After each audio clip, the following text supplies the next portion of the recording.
Baik, di saat ini saya akan menjelaskan bagaimana cara menyusun modul ajar dalam kurikulum Merdeka. Dan di sini modul ajar dalam pendidikan agama Kristen dan budi pekerti. Nah, secara umum baik mata pelajaran pendidikan agama Kristen maupun mata pelajaran lainnya itu dalam komponen modul ajar memiliki komponen yang sama, yaitu ada komponen informasi umum dan komponen inti. Nah, komponen informasi umum ini terdiri dari beberapa bagian, seperti identitas, dan identitas terdiri dari penyusun, instansi, tahun penyusunan, ini dan lain sebagainya. Kemudian ada capaian pembelajaran, ada profil pelajar Pancasila, dan ada target siswa. Sedangkan dalam komponen inti, itu di dalamnya terdiri dari tujuan pembelajaran, sumber ajar, alat dan bahan, metode pembelajaran, model pembelajaran, materi, kegiatan pembelajaran, asesmen, refleksi, dan juga lampiran. Nah, bagaimana cara kita menyusun modul ajar ini? Yang pertama, dalam bagian informasi umum, yaitu dalam identitas. Nah, penyusun ini silakan tulis nama kita yang akan menyusun modul ajar ini. Misalnya,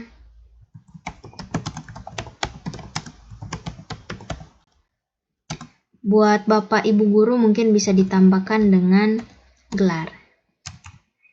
Seperti ini. Yang intinya penyusun ini nama kalian yang akan menyusun atau membuat modul ajar ini. Kalian yang mengampu mata pelajaran tertentu, ini yang akan ditaruh di penyusun atau nama penyusun. Kemudian instansi. Nah, instansi ini di mana kalian melaksanakan tugas dan tanggung jawab sebagai guru dalam mengajar. Misalnya di SMA. Misalnya di sini saya tulis di SMA Negeri 1 Lirung. Nah, untuk tahun penyusunan ini di tahun berapakah kalian menyusun modul ajar ini? Misalnya tahun 2024. Nah, jenjang sekolah. Nah, misalnya jenjang sekolah itu tadi, apakah di SD, SMP, ataupun SMA. Nah, di sini saya tulis dalam jenjang SMA. Kemudian mata pelajaran. Nah, tulis mata pelajaran yang kalian ampuh. Seperti di sini saya akan menulis mata pelajaran pendidikan agama Kristen. Nah, selanjutnya fase. Nah, dalam kurikulum Merdeka itu terbagi menjadi beberapa fase, seperti fase A itu kelas 1 dan 2, fase B 3 dan 4, fase C 5 dan 6, fase D kelas 7 dan 8, 9, dan juga fase E itu kelas 10 dan fase F kelas 11 dan kelas 12. Itu nanti bisa kalian lihat dalam panduan kurikulum Merdeka. Di dalamnya sudah terdapat penjelasan terkait dengan fase ini. Jadi, untuk modul ajar yang saya buat ini untuk kelas 10, jadi kelas 10 itu termasuk dalam fase E. Garis miring kelas 10. Nah, kemudian materi pembelajaran. Nah, modul ajar ini dibuat untuk per materi. Tiap-tiap materi itu harus dibuat modul ajar. Dan di sini untuk materi pembelajarannya yang saya akan buat yaitu nilai-nilai Kristiani. Nah, alokasi waktu.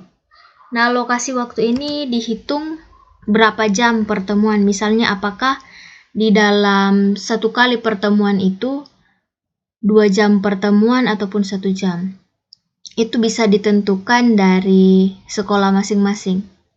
Dan untuk alokasi waktu di sini, pembelajaran pendidikan agama Kristen itu saya akan taruh 2 jam. 2 jam mata pelajaran, yaitu 1 jam itu dia 45 menit. Nah, jadi kalau 2 jam berarti 90 menit. 90 menit dikali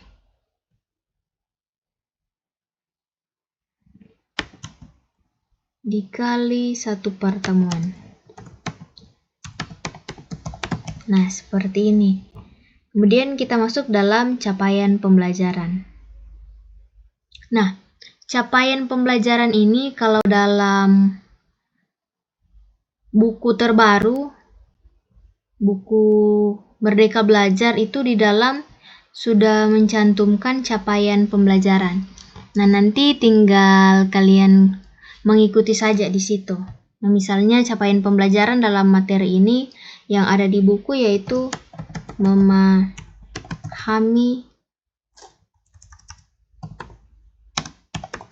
nilai-nilai iman Kristen dalam keluarga. Nah, kemudian dalam capaian pembelajaran ini ada juga bagian fase. Nah, seperti di atas fase E. Kemudian elemen. Nah, elemen yang ada dalam materi ini, kalau untuk materi nilai-nilai Kristiani, itu elemen ada manusia, itu nanti menyesuaikan dengan buku yang dipegang oleh Bapak Ibu sekalian. Manusia dan nilai Kristiani. Nah, subelemennya yaitu hakikat manusia,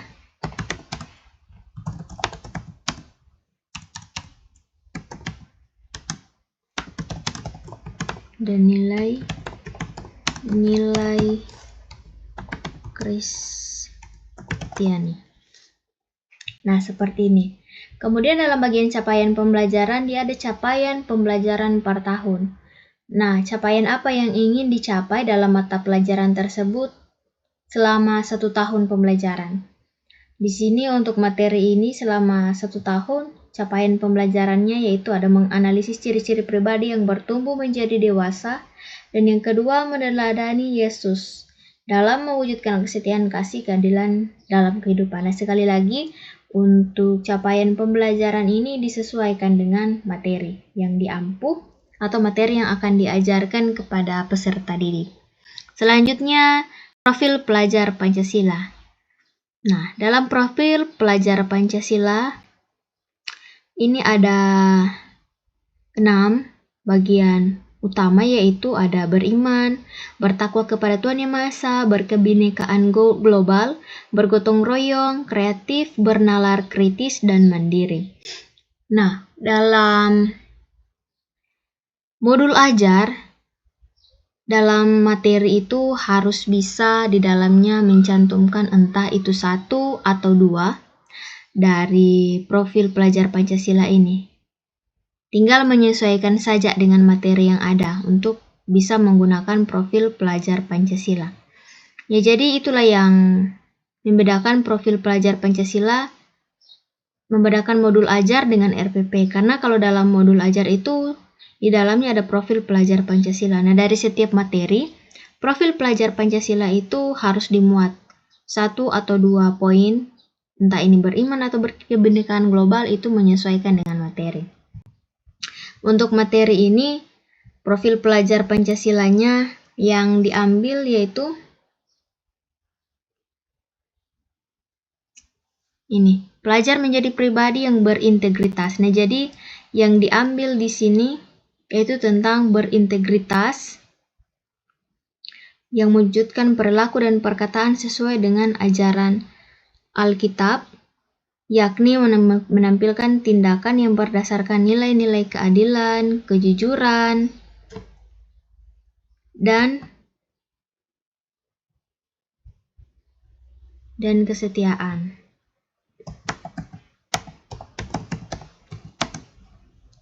Kemudian bernalar kritis. Bernalar kritis karena mampu menganalisisnya secara kritis tanpa memaksa pendapatnya sendiri terkait dengan ini, menjadi pribadi yang berintegritas, mewujudkan perilaku sesuai dengan ajaran Alkitab, bernalar kritis, dan juga kreatif. Nah, jadi intinya dalam profil pelajar Pancasila ini bisa dipilih salah satu yang mana yang akan dimuat. Seperti dalam materi ini, yaitu beriman dan bertakwa, dan juga ada kreatif dan bernalar kritis. Selanjutnya, target siswa. Nah, dalam target siswa ini, dalam kurikulum Merdeka, dalam modul ajar itu ada 3 target. Yang pertama, siswa reguler. Kedua, siswa kesulitan belajar. Dan siswa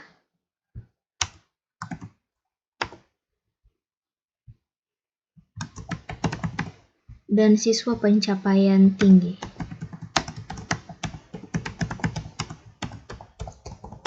Ini nanti menyesuaikan dengan keadaan peserta didik yang ada di sekolah kalian. Misalnya kalau untuk saya ini target siswanya untuk siswa reguler.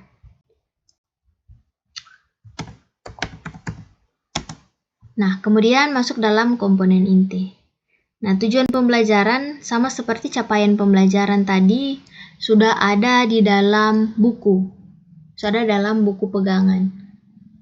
Buku pendidikan agama Kristen, tinggal nanti mengcopy ataupun mengetikkan itu di sini. Misalnya dalam materi tadi nilai-nilai Kristiani itu untuk tujuan pembelajarannya ada menjelaskan 9 buah roh sebagai dasar-dasar nilai Kristen, menghayati pentingnya nilai-nilai Kristen, mengidentifikasi, dan lain sebagainya. Ini tinggal diambil di buku. Kemudian sumber ajar. Nah, sumber ajar ini apa saja yang akan kalian pakai dalam mengajarkan materi, seperti sumber-sumber apa yang menjadi referensi. Seperti di sini buku guru pendidikan agama Kristen, ada buku siswa, dan juga kalau namanya pendidikan agama Kristen pasti harus ada Alkitab. Tinggal menyesuaikan saja dengan sumber ajar yang akan kalian gunakan. Kemudian ada alat dan bahan. Nah, alat dan bahan ini media apa saja yang dipakai oleh kalian untuk mengajar. Misalnya di sini ada papan tulis, kalau misalnya di sekolah ada LCD, bisa ditulis semua LCD, kemudian entah itu spidol, laptop, HP, dan lain sebagainya, itu bisa tulis di sini alat dan bahan yang akan menunjang kalian dalam melaksanakan pembelajaran. Kemudian ada metode pembelajaran. Nah, metode pembelajaran ini harus disesuaikan dengan materi dan juga kebutuhan dari peserta didik. Harus bisa, sebagai guru harus bisa memilih metode pembelajaran yang bisa dibilang kreatif dan juga bisa membuat siswa termotivasi dalam belajar.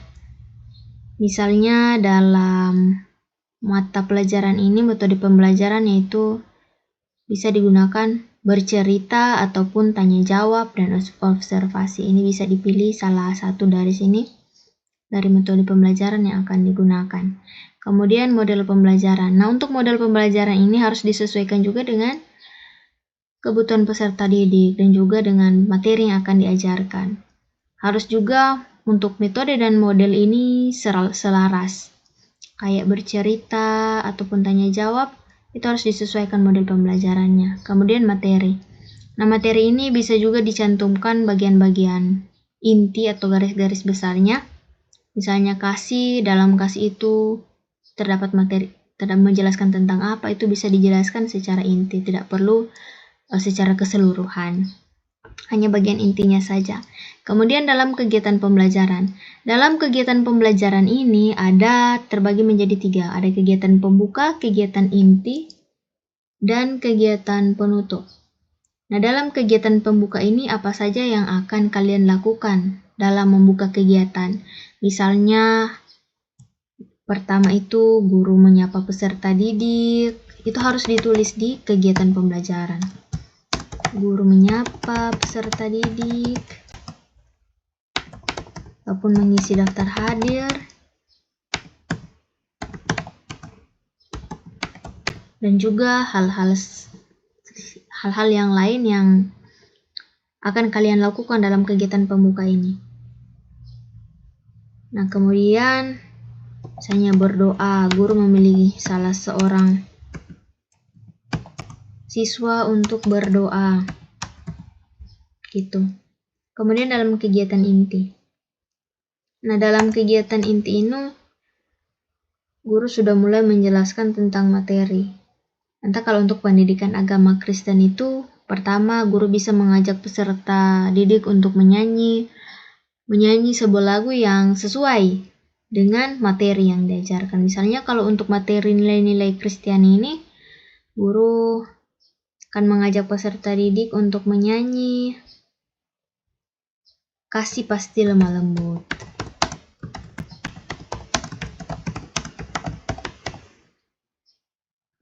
Nah juga untuk lagu yang akan dinyanyikan dalam kegiatan inti ini sudah ada juga dalam buku pegangan guru dan juga buku pegangan siswa. Nah, nanti kalian tinggal menyesuaikan dengan sumber yang ada. Nah, kemudian yang penting di kegiatan inti ini, yang menjadi inti pembelajaran itu harus kalian tulis di kegiatan inti. Kemudian kegiatan penutup.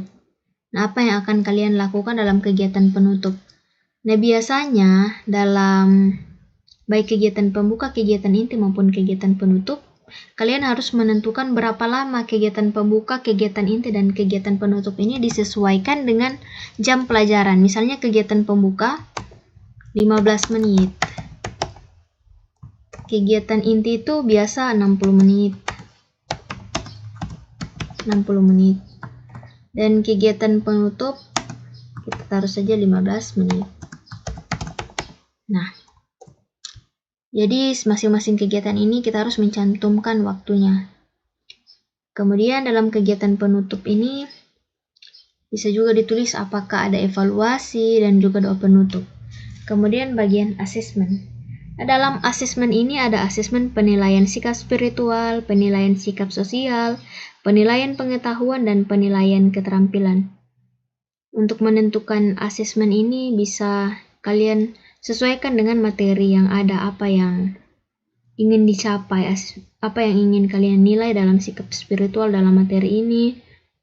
Misalnya kalau sikap spiritual ini penilaian diri, kasih, sukacita, damai, dan lain sebagainya. Kemudian refleksi. Nah, di sini ada bagian refleksi. Kalau untuk guru, bagian refleksinya itu apakah? Misalnya contoh,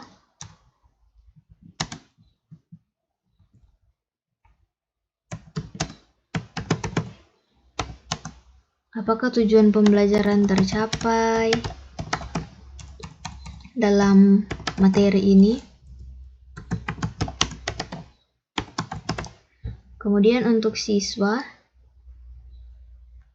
itu kita bisa memberikan refleksi ini mungkin biasanya kalau untuk refleksi itu dalam kegiatan penutup itu bisa guru tanyakan kepada siswa apa yang mereka pahami,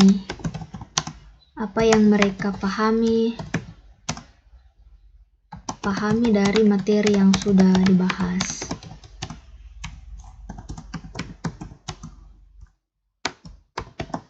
Begitupun dengan apa yang tidak mereka pahami.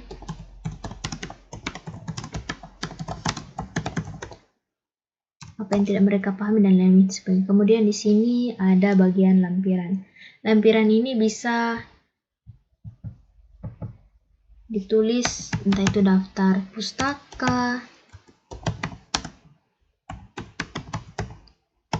pustaka, glosarium, maupun lain sebagainya. Nah, Beginilah cara menyusun modul ajar. Jadi intinya dalam menyusun modul ajar ini